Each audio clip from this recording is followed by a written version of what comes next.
So what do you guys do for fun around here? You're looking at it. No haunted cemeteries? Maybe an old barn or something? There is the McKinley house. Where is it? People around here don't really like to talk about it. They're creepy.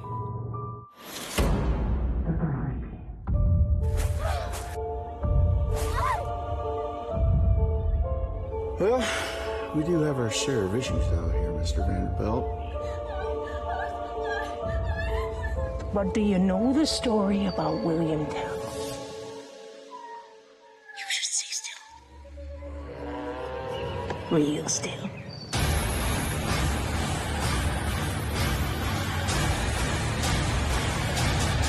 You try anything, and I'll cut your daughter's head off with a pair of scissors, and she will feel every second of it. She's really getting under my skin.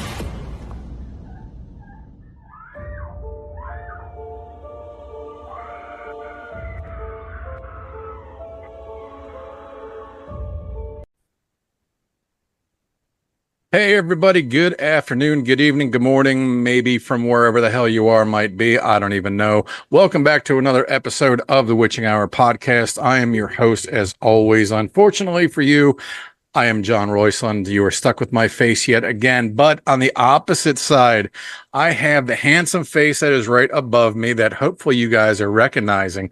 This is multi-talented filmmaker, Mr. Harley Wallen. Harley, thank you so much for taking the time to join us tonight. Hey, John, thank you so much for having me. Excited to be on with you. Oh, thank you so much. I really appreciate hearing that. It seems that I have been watching so many of your films lately that this show was bound to happen, and I almost kind of feel like I actually know you. I gotta tell you something. Your films are great. Thank you. Everything that I have seen, I want to also, before we get too deep into it, I need to thank Joe Williamson. Yeah.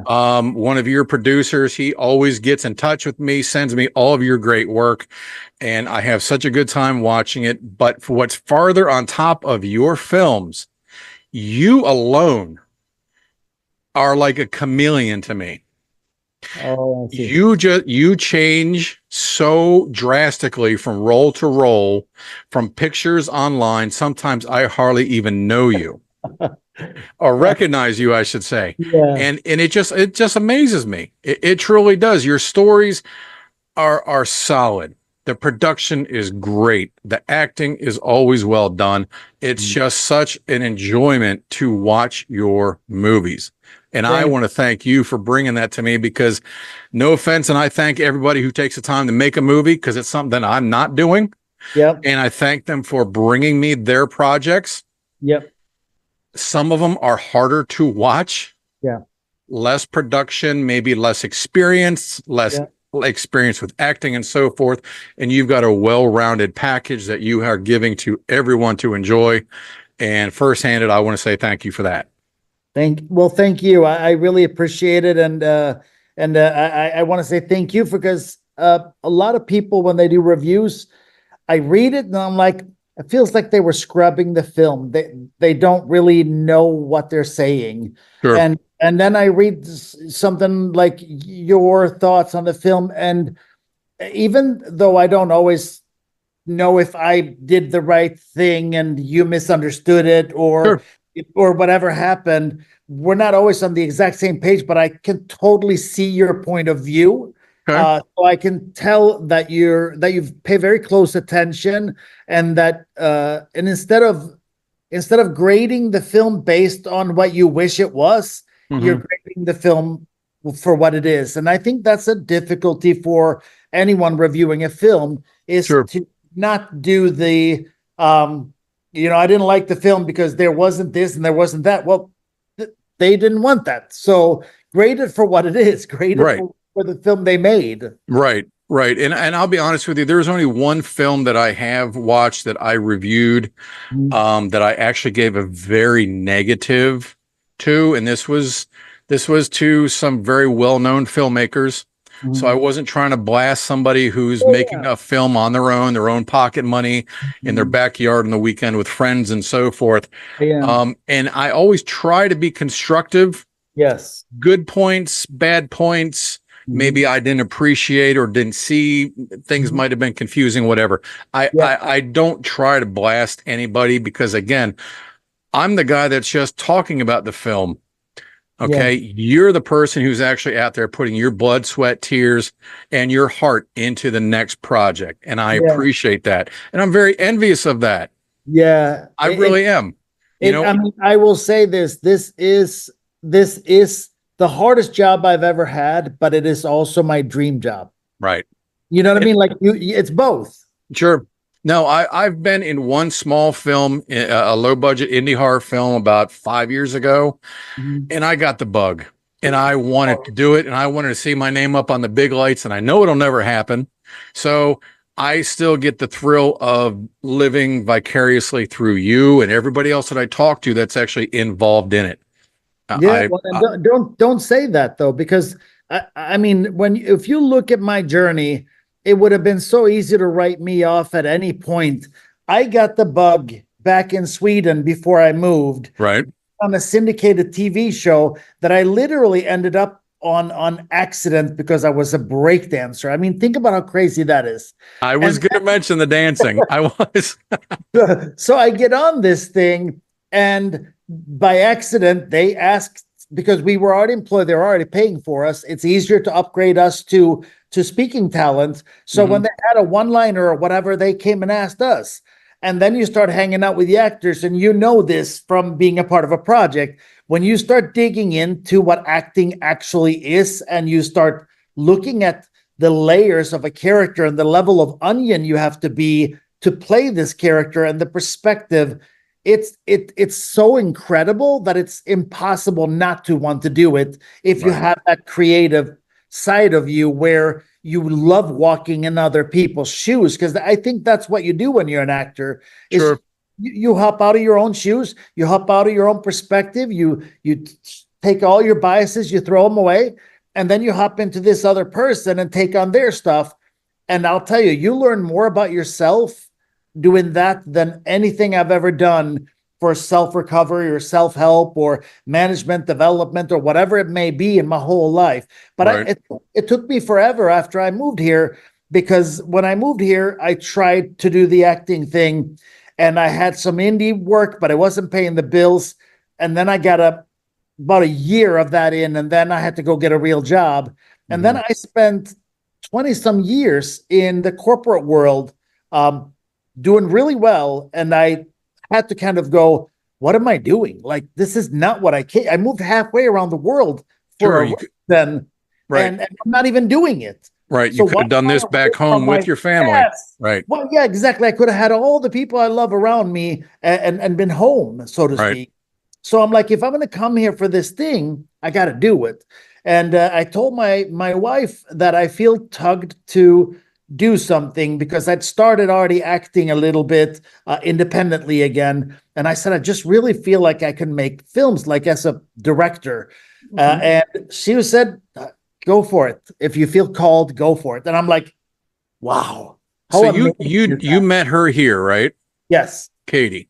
Okay. Because I was going to say, so if hypothetically she made the venture over here from Sweden with you, would you in fact ever consider, or have you thought of, would she agree to, blah, blah, blah, blah, blah? Would this be feasible to do back home in Sweden also? Where you are now at that level, would you be able to take the experience, the films that you've done, and say, you know what? I miss my family back home. Let's go give it a shot. The problem is, being an entrepreneur in this country is so far advanced of most other countries. The bureaucracy that stands in the way of making a company, the taxes, the taking the risk and bankruptcies.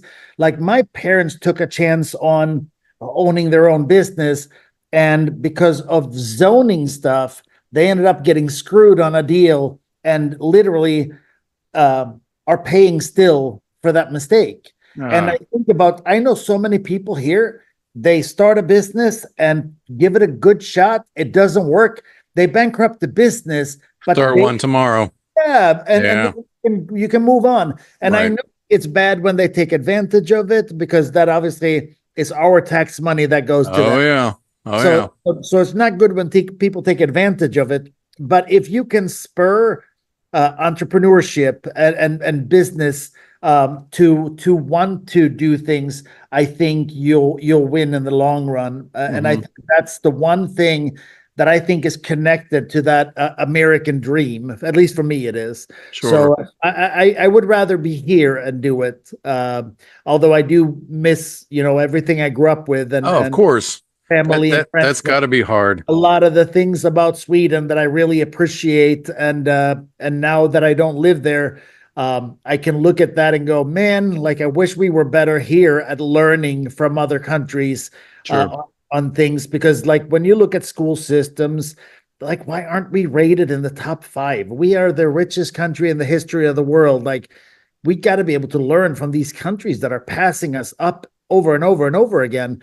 And that's, so I have things that I want to see better here, but ultimately it's still like much of what we do creatively is hard to do elsewhere. And maybe, from what I hear, India is really kind of rocking it out with Indian films, and the Bollywood thing is still happening. And I know they're doing very well, and they're talking about their box office, I believe, outdid ours last 2 years, and China, same thing. So I tell you what, if you scroll through on Netflix for a good example, you go into the horror section, you're going to start getting just lists and lists of Indian horror films. Yeah. And it's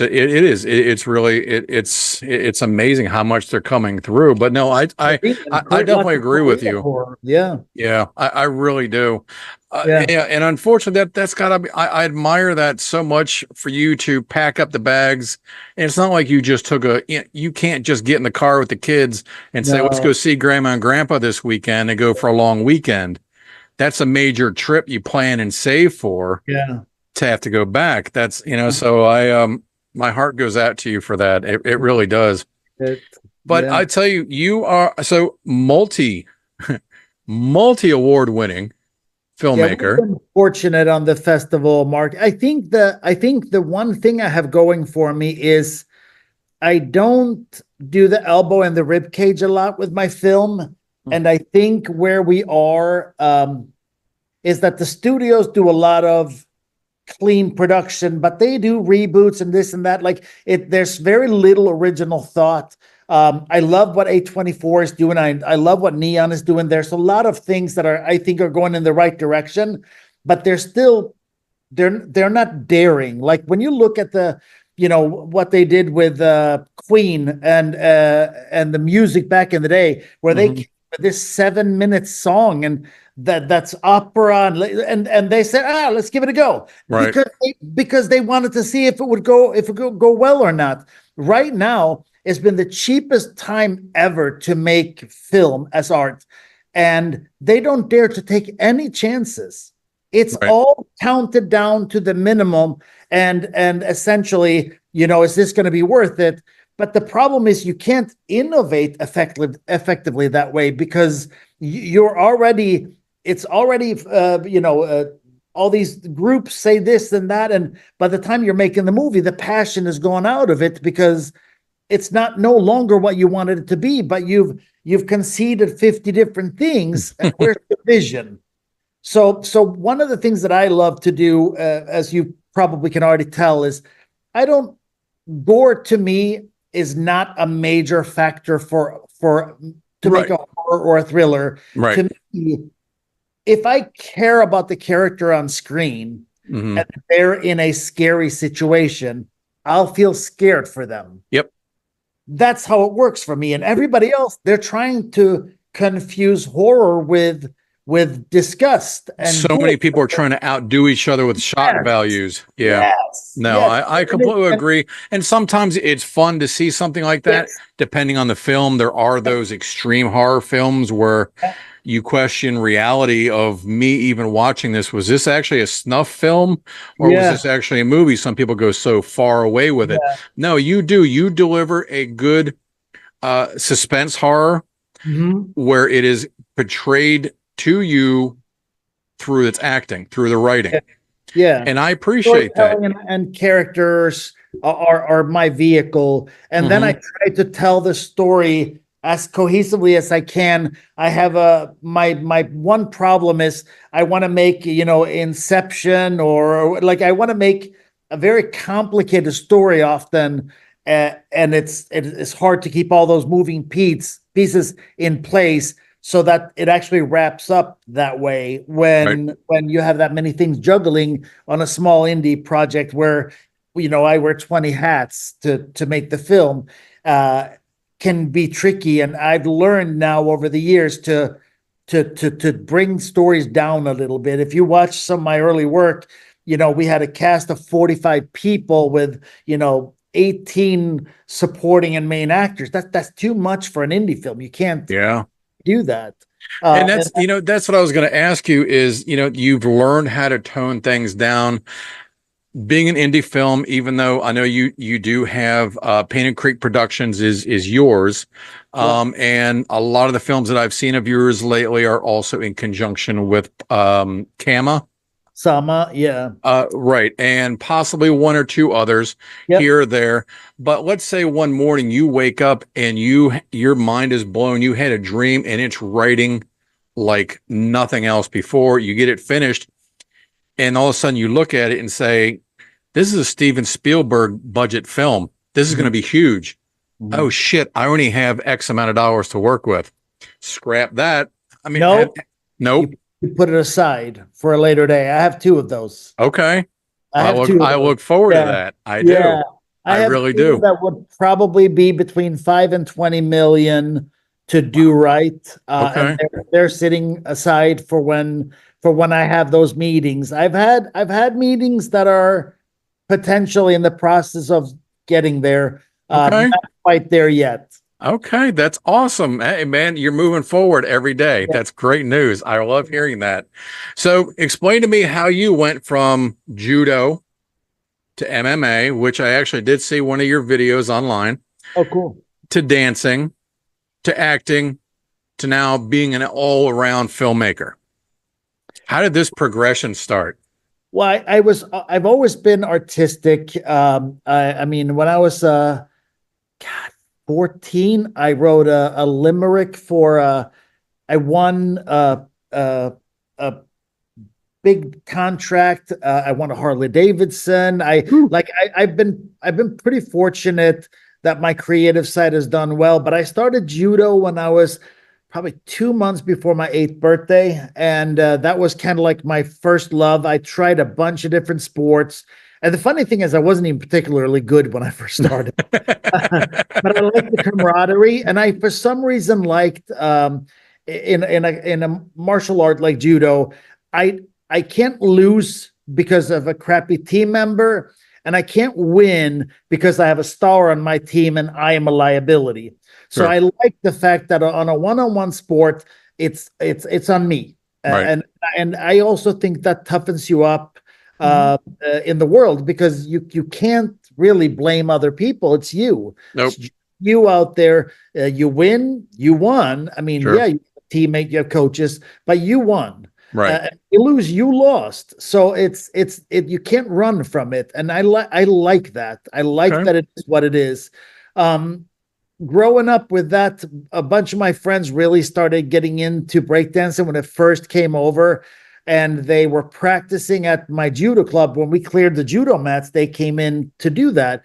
And I thought it was so cool that I literally joined them. And I was the second person in Scandinavia to do the windmill. Really? Yeah. And that started very amateur-esque and went into doing shows and music videos and all kinds of stuff. I was a singer/rapper for a minute. That was fun. So how old were you when you came here? 24. Yeah. Okay. And you came here alone, correct? Yes. Okay. Wow. That had to have been scary enough. Yeah. I mean, but I've been here a lot. I've been here a bunch of times. I'd been to Miami, New York, and Michigan, and I didn't know what was going to be the right place for me. So when I looked through all of my connections, and to find where I could get, because for my visa at the time, I had to have a guaranteed job for 1 year. And the place that I found that, and the support system around it, was through a friend of a friend who owned a restaurant here. Gotcha. So that was kind of where it all started, and then I never ended up doing that job because I got offered a position at a different company, so I never even had it.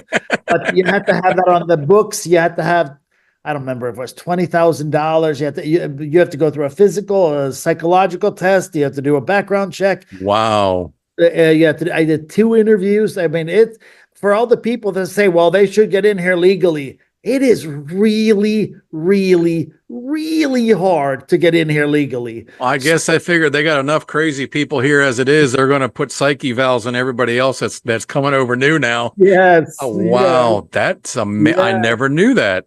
Yeah. Well, I and the funny thing is, I won what's called the USA Immigration Lottery. Each year, 55,000 people win. But then when you go through the whole process of everything you have to do, it's only 15,000 left that move. And then only, I think, 5 or 7,000 of them stay beyond 1 year, because it's not easy. Right. And you have to have at least a bachelor's degree. Like, they have all these stipulations on it. So I was like, yay, I won. And then a list of what you have to qualify for. I'm like, wow. Almost wishing your name hadn't been drawn, huh? No, Wow. I'm excited. I mean, I still, with all the issues we have here, it's still way more good than bad, and I'd still rather be here than pretty much anywhere else. So I'm not talking down. I just wish we would be better at learning when we're not best. Right. I wish we had better self-reflection on, we can't be 37th in schools and learning. We have to be much, much better than that. And what are the Finns and the Japanese and what are they doing? Right. Shouldn't be so hard to figure it out. Well, that's why we have been quoted as being the lazy Americans. Yeah. I hate to say it, Yeah, oh, there's some to it, but it's not just here. A lot of the European people have the same problem. Right. They don't want to do the hard jobs either, really, Well, I read lately, so my last 3 films that I have read that I have watched of yours have been actually your last 3. Beneath Us All, The Devil's Left Hand. I absolutely love that title. And Ash and Bone. Ash and Bone, is got a soft spot in my heart. I just love that movie. I truly do. But I think I read, now Beneath Us All starred Sean Whalen. Mm-hmm. Did I read correctly? You are working presently on a sequel or a part 2 to that? Yes. Okay. Yeah, So how far along might we be with that? Well, the problem with that one, when we wrote it, me and Brett said, hey, that film is doing incredibly well. Let's not spare. Let's make the second one a little bolder, a little bigger. Let's bring it back to the city, so we don't repeat the same thing. Sure. So instead of being out in the boons, we're coming back to Detroit. Okay. To take the fight back there. And it is such a great story, but it's a bigger film. Right. So this one is going to be when we get the budget together, and it's one of the ones I have on my shelf. Now, is that harder to film? I would imagine out in the country, you got no one around for miles. Even if you do, maybe one farmhouse, just keep it quiet for a little while and then we'll be okay. Versus in the city, you've got people everywhere. You got cars everywhere. You've got noise, lighting, I would imagine permitting, all that fun stuff. Well, that's an immediate thing, but we also wrote it as if we had money. So Gotcha. The amount of people that's in the film, the amount of where it takes place, the locations that would be required, are high level locations. Mm-hmm. The cast that we have already LOIs from is a pretty significant cast as well. So we really kind of want to go in because we're trying to see how much do people want of Ash and Bone? I think the sequel is a very, very strong product, but I think after that, I would love to do a prequel. I would love to find out why the McKinleys are the way they are. Yeah. And I think we're all curious about that. Sure. So that, and I'm usually not into glorifying villains and glorifying violence. I think it sends the wrong messages. But they are so intriguing and interesting, and they are ultimately probably victims of their life. Oh, yeah. You don't become that way from everything going great. Something happened at their house that was terrible that made them this way, and I'd love to explore that. Me and Brett had some great conversations about it, but I said prequel before sequel. So I said, get this sequel out of the way first, and then we can go back and find the origins for our McKinleys. But yeah, I love that movie. I have a special place for that too. I remember the premiere. I've never had a premiere where the audience was more engaged, and even at the festivals. And I have this thing that I do at festivals. Most of the time I don't. Nobody knows I'm there, so I sneak in, sit in the back somewhere, and I watch the reactions from the crowd. That's what I want. What worked and what landed. There was chuckles that I didn't really see as chuckles, which is really cool. And then quiet when I thought it was kind of funny. So, when you make it, it's so hard. It's like the first time you hear your own voice in a recording, you're like, well, that's not me. Right. But you get used to it after you've done a few. Sure. But that's the initial thing, and that's kind of the same thing, I guess. Well, I'll tell you what, dealing with that family, if in fact I happen to be in Michigan and you might be looking for the bearded long-haired, right? The bearded long-haired hippie looking motorcycle biker kind of guy, right? By all means, please. I would be honored. I would love that. The long lost McKinley cousin. There you go. That would be great. So other than that, I want to make sure I'm enjoying just learning about you in general. Yeah.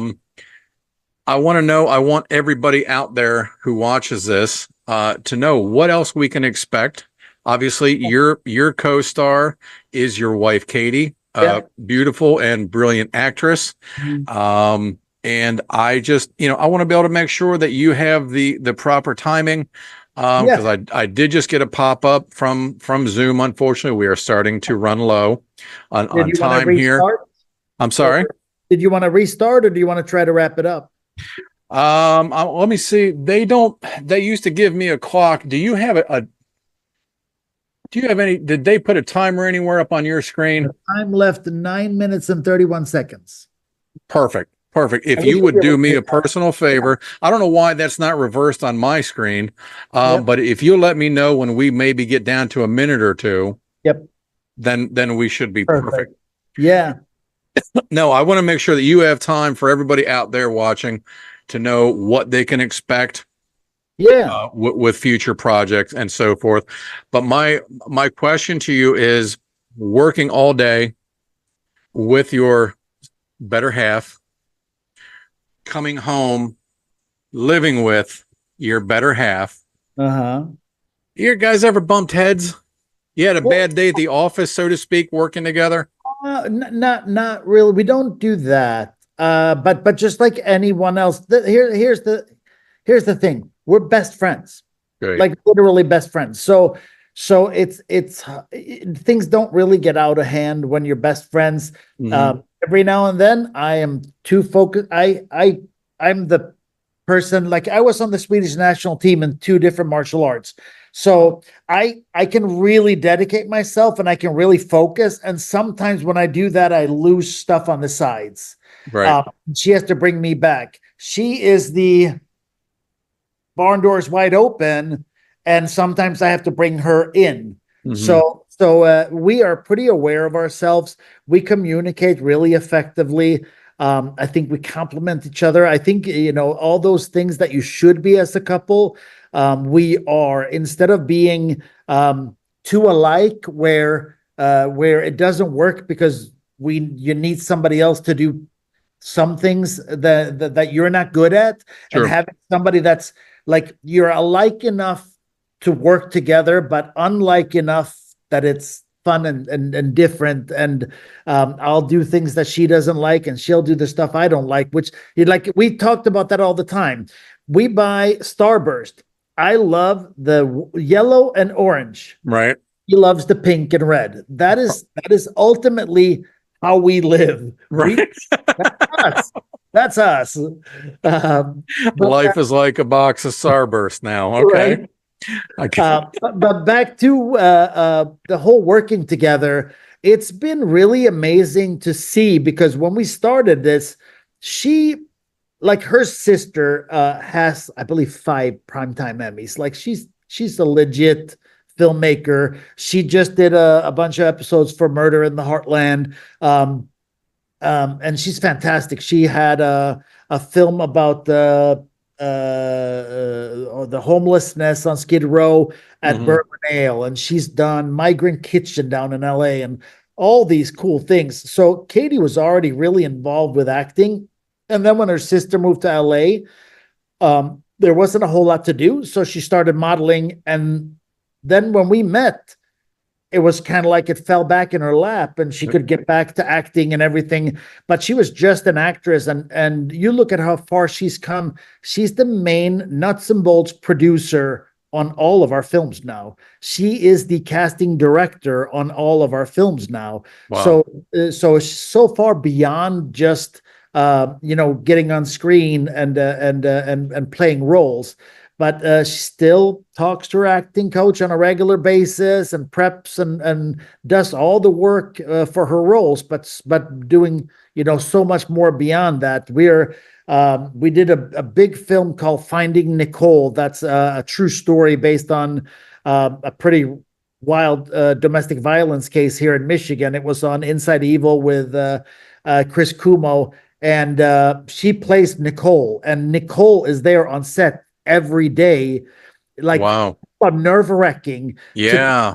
Somebody, she wrote a book and we used her police reports to make the film, and now you look back at it and you're like almost like in awe that we did this.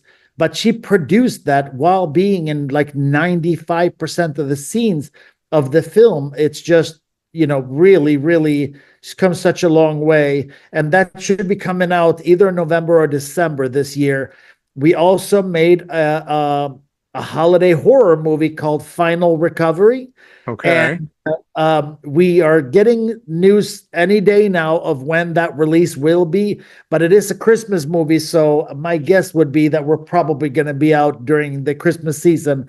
And I'll tell you, if you like Hannibal Lecter and you like that kind of character, Charlene Tilton, who we know of Lucy from Alice, man, she's good. Oh man, really see now good. you're really pulling at my heartstrings. I love a good. It's so weird. I am nothing but horror. Yeah, but I will sit down the December 1st and I will just start watching every damn Christmas movie I can find. Yeah. And then the flip side, what I love even more is a good Christmas horror movie. Oh, now I will admit to you, because you said a holiday horror, you brought a big smile to my face. I've got a script I've written that I'm actually doing a Christmas horror movie myself. Very cool. Haven't put it into any actual forward motions. It has been very, very early pre-production. Yeah. But the wheels are finally going. So I am definitely interested in. I've got to see that. Yeah. Got to see that. It last December 2023. So it's been a pretty quick turnaround from shooting it in December to hopefully releasing it in December. Both of those films are coming out November or December this year. So it's going to be a wild one. And we are 2 weeks away from starting production on our next psychological horror thriller with a focus around mental health. Oh. Ooh, okay. Anything you can give away on that one? Oh man. Well, let's just say, when can we possibly expect a final product? Hopefully.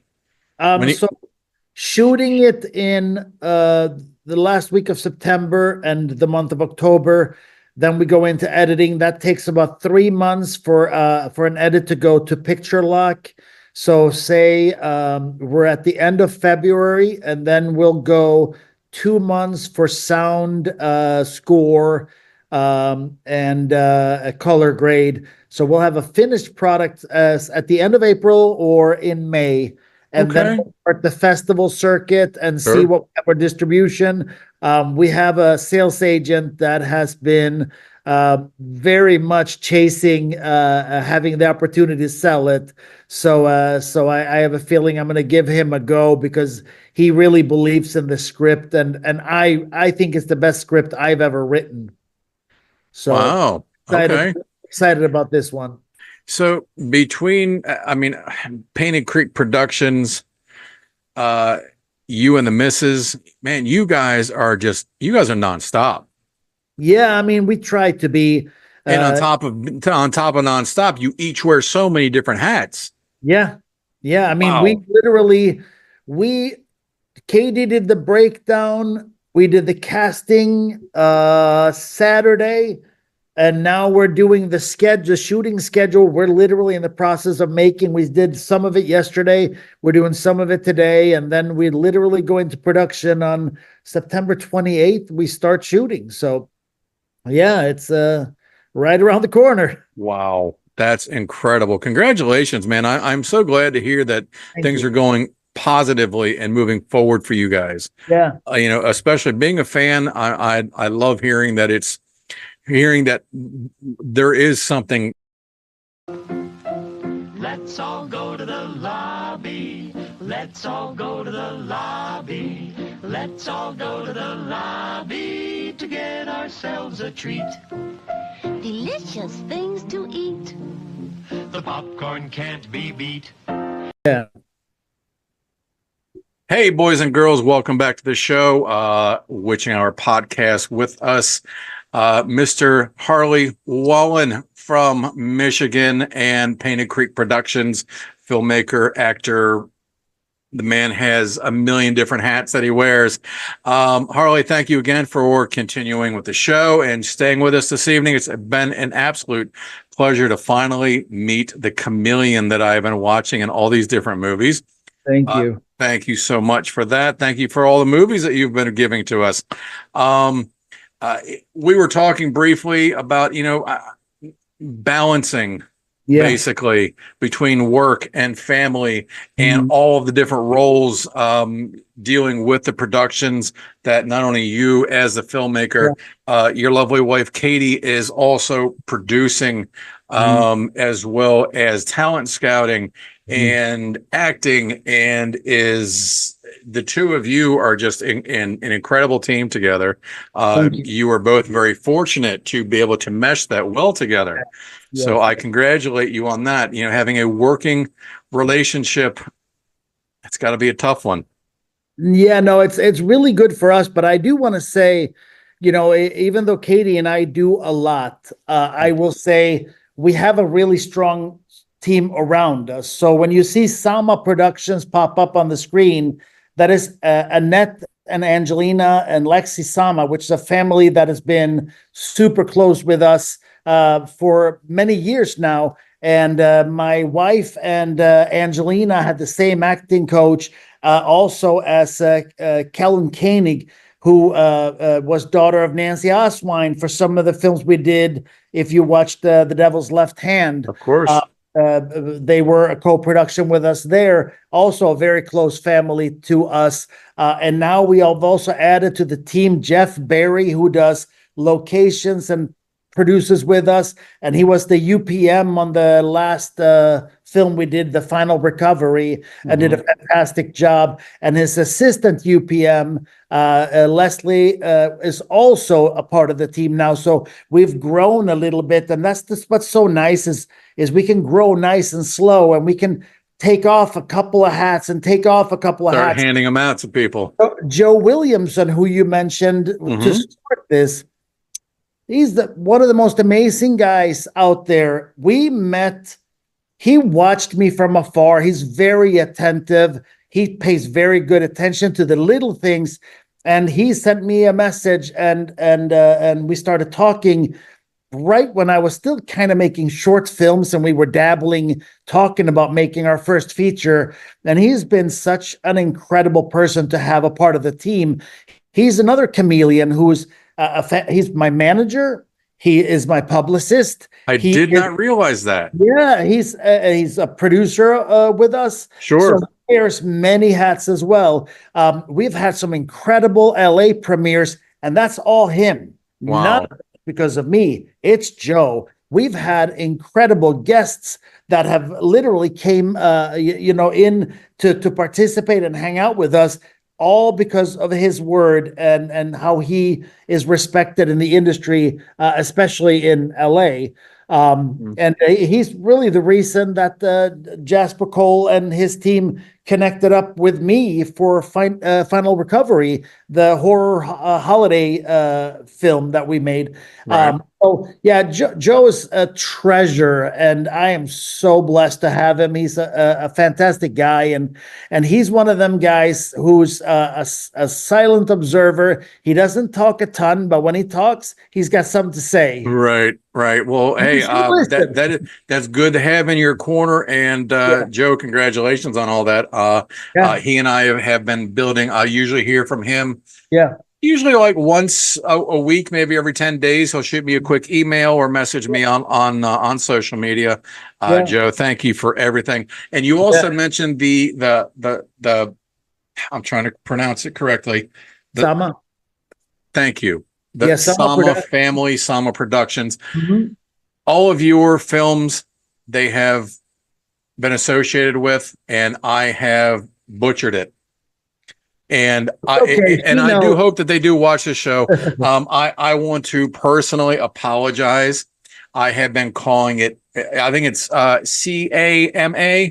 Yep. So I've been calling it Kama or Kama. And I have apologized even during my film reviews, knowing I'm not saying it correctly. I never would have in my life imagined I was that far off with it.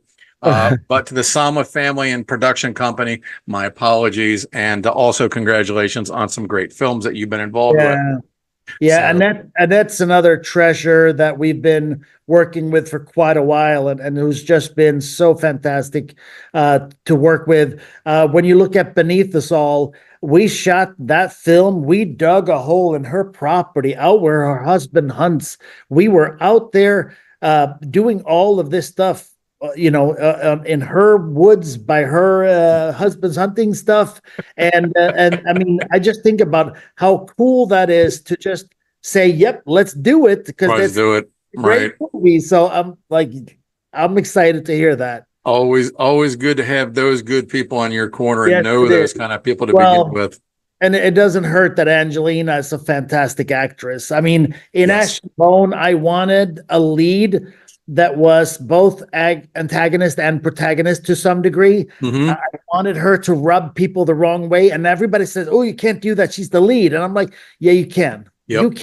You can. Because what we need from our main character is that we need to feel something. Sure. It doesn't always have to be that you love the lead. Nope. You look at Ash and Bone, and I'll be honest with you, our characters, me and Katie, we're not the best parents. My character, Lucas, he's so passive aggressive. He can't deal with life. He's just not, he's not hands-on. And it drove me crazy because I am very opposite of him. So I like to deal with things. I am a communicator. I don't do that stuff. Right. It's refreshing to play him and see the perspective from him and everything that goes with that. How hard is it going from being in front of the camera in your own film that you are directing to doing a scene, coming back, look at the playback and say, damn it, I suck. No, I want to redo it. I want to redo it. Well, are you your own hardest critic? I try not to do that. I trust the process and I don't judge at that level. So how I work it, I am a bit of a basket case when it comes to my characters. I Sure. always feel like I don't have them. I feel like they're slipping out of my grip and I can't find them. And then right when we start filming, I almost always somehow feel like I'm starting to get a hold of this thing. And by the end of the film, I'm like, it's there and it's over. So me as an actor and me as a director can't coexist effectively. Right. So what I do is I work really, really hard to prepare, and I trust that I've done the work so that the product works. I can tell when I slip on truth. I can tell when I don't do what I'm supposed to do, when I miss the point, or any of those things that happen. So I know it usually in the moment, and I usually don't watch my own playback that excessively. I have had some DPs that are not skilled enough. That's what made me nervous. Right. The technical side of things, if I'm not standing there and I see something, I want to fix that. Right. So Sure. that's where my thing is. The performance, I trust that if I've done my due diligence on the character, good stuff's going to come out. And then I don't pick my own clips. My editor picks the clips of me because you're so subjective when it comes to yourself. There are that you like. I remember growing up and I started getting these lines fairly young.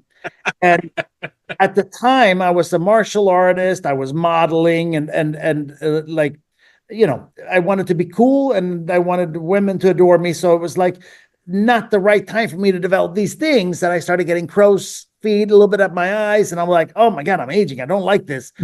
I remember literally probably 6 months later, I was in some movie and somebody said, man, I love your face when you're acting. It says so much. You don't even have to say a line. And I was like, you know what? It works. It's right. an instrument. Right. And then I think to myself, you know, some of the people that we've idolized over the year, you know, you think about the great actors, they all have pretty strong faces too. Mm-hmm.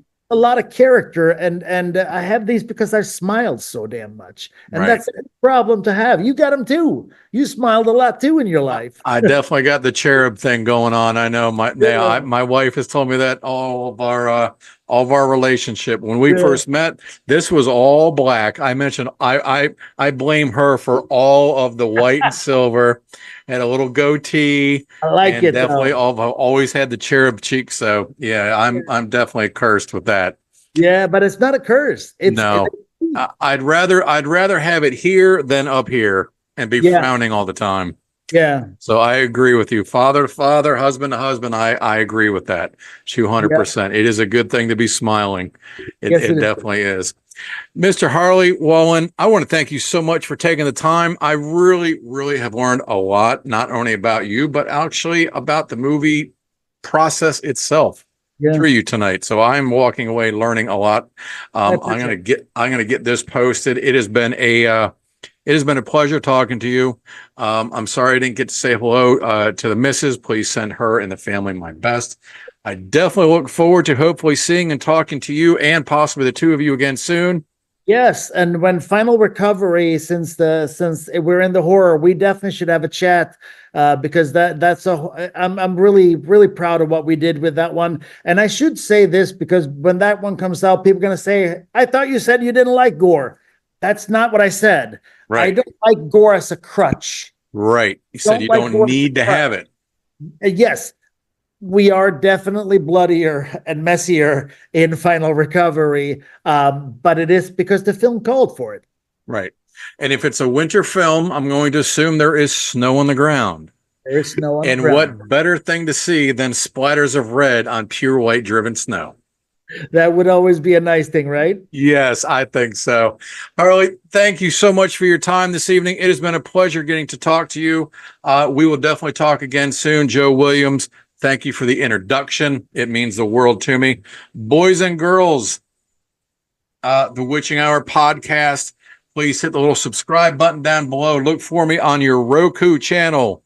Free app, free FREE. You can watch me on the leisure of sitting in bed, Nah, you don't want to take me to bed, but you can watch me while you're on your couch watching TV, whatever. All my episodes, all my good interviews, let's say, we're all going to be up there. Thank you so much. Definitely be looking out for all of Mr. Harley Wallen's films. We've got Beneath Us All, The Devil's Left Hand, and my personal favorite, Ash and Bone.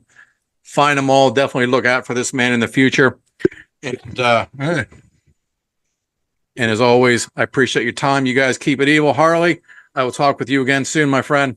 Thank you. I appreciate it. I had a blast. It was great. You guys have a great night, and we'll see you guys soon. Thank you.